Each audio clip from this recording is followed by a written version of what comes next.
Dans le podcast Talks with the Duchess and Sarah Ferguson, qui avait gardé des liens très forts avec la reine Elisabeth II, a révélé les tout derniers mots que lui avait dit la souveraine.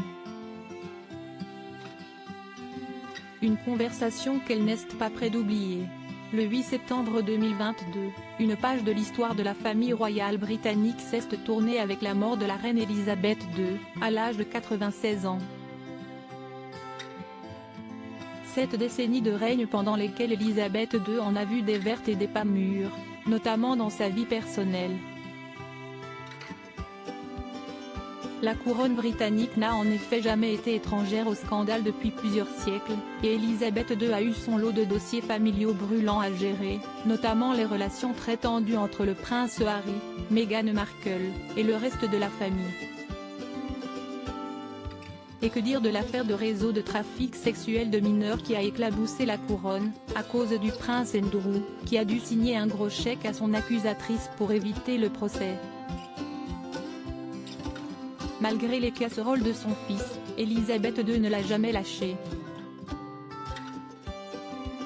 La souveraine avait également une grande affection pour Sarah Ferguson, son ancienne belle-fille, qui avait pourtant fait les gros titres en 1992, en plein divorce avec le prince Andrew, à cause de photos embarrassantes avec son amant de l'époque.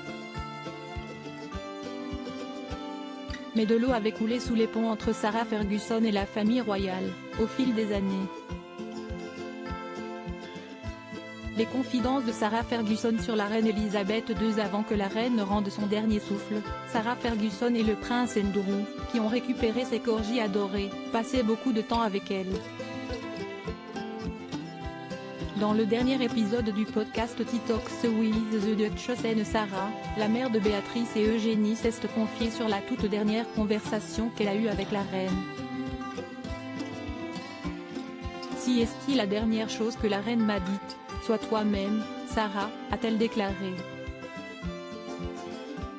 Puis d'ajouter, elle le voyait. Ça l'agaçait quand je n'étais pas moi-même. Et si est-il dans ces moments-là que je me mettais dans le pétrin.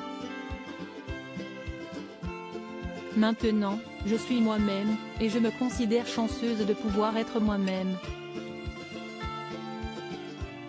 La reine Elisabeth, coach de vie à ses heures perdues.